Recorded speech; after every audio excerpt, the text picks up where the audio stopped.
Assalamualaikum warahmatullahi wabarakatuh. Perkenalkan nama saya Marcella Putri dan Nijuita dengan NIM 2113514. Saya akan membacakan materi pada pada pertemuan 12 dan 13. Pada pertemuan 12 mengenai tentang wewenang. Wewenang adalah syaraf yang berfungsi sebagai penggerak daripada kegiatan-kegiatan. Wewenang ini bersifat informal untuk mendapatkan kerjasama yang baik dengan bawahan. Di samping itu juga, wewenang bergantung pada kemampuan ilmu pengetahuan, pengalaman, dan kepemimpinan. Wewenang berfungsi untuk menjalankan kegiatan yang ada dalam organisasi. Wewenang juga dapat diartikan sebagai hak untuk memerintah orang lain untuk melakukan atau tidak melakukan sesuatu agar tujuan dapat tercapai. Pada wewenang terdapat struktur lini, staf, dan fungsional.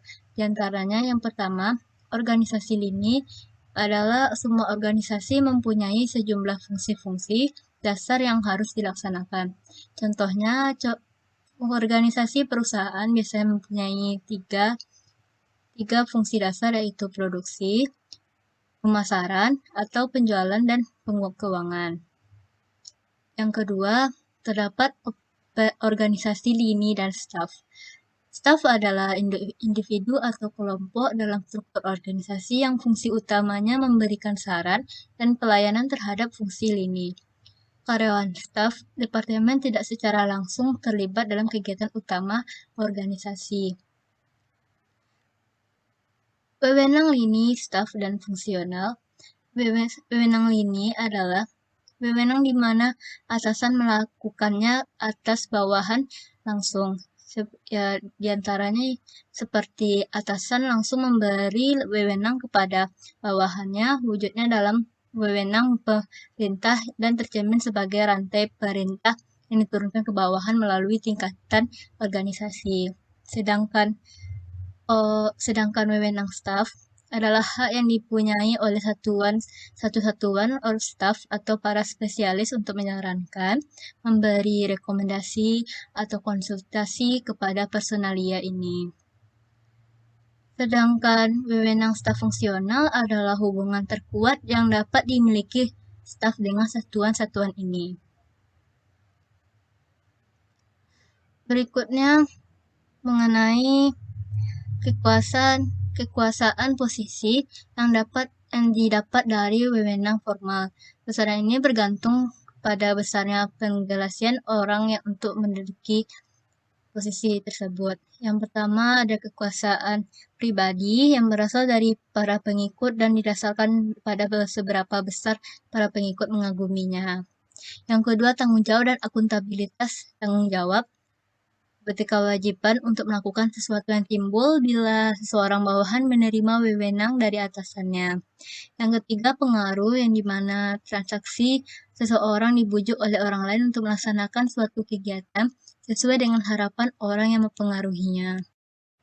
Menurut sumber, wewenang dibagi menjadi 6. Yang pertama, kekuasaan balas jasa, yang kedua kekuasaan paksaan, yang ketiga kekuasaan sah, yang keempat kekuasaan pengendalian informasi, yang kelima kekuasaan panutan, dan yang keenam kekuasaan ahli.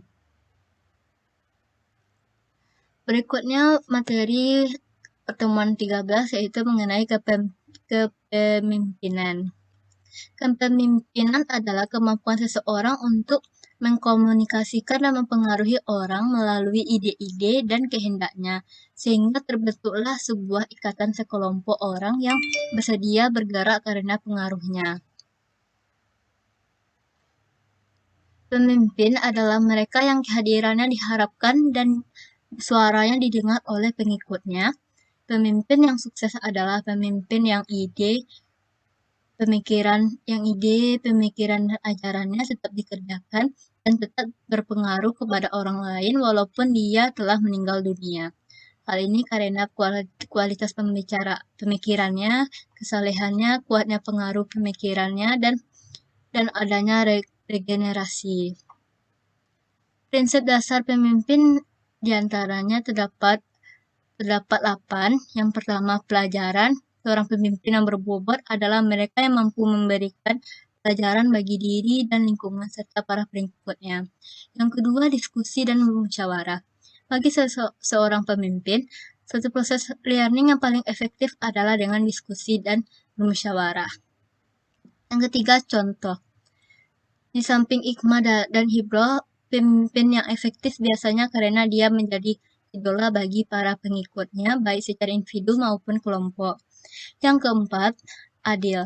Prinsip ini akan menjadikan seseorang pemimpin mampu mempertahankan kepemimpinannya di hadapan orang lain atau para pengikutnya. Yang kelima, kebebasan dan kreativitas. Perasaan bebas dari para pengikut menuntut pemimpin memberikan suasana untuk mewujudkan kenyamanan dan ketenangan. Yang keenam, hati. Akan begitu berasa kerusakan yang ditimbulkan oleh seorang pemimpin yang tidak memiliki hati nurani. Yang ketujuh, empati. Pemimpin yang mampu memahami kondisi anak buah atau pengikutnya akan menghidupkan keinginan pada dirinya bagaimana memberikan yang terbaik bagi mereka yang dipimpinnya. Yang kedelapan, memanfaatkan potensi. Seorang pemimpin juga seorang manusia yang memiliki potensi seperti manusia yang lain. Potensi inti manusia terdiri dari 4 hal, yaitu intellectual capital, soft capital, and physical capital. Banyak orang yang menganggap kepemimpinan identik dengan otoritas, penguasaan, dominasi, dan kekuatan. Dari berbagai teori kepemimpinan, pandangan ini merupakan hasil dari satu perspektif kepemimpinan, yaitu ketika orientasi kepemimpinan dominan di sisi tugas, namun lemah di sisi orientasi hubungan.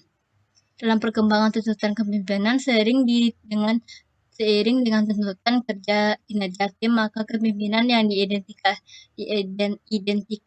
dengan otoritas dan kekuasaan menjadi sebuah tantangan, bahkan kendala ketika berada dalam lingkungan. Sekian dari saya. Terima kasih. Wassalamualaikum warahmatullahi wabarakatuh.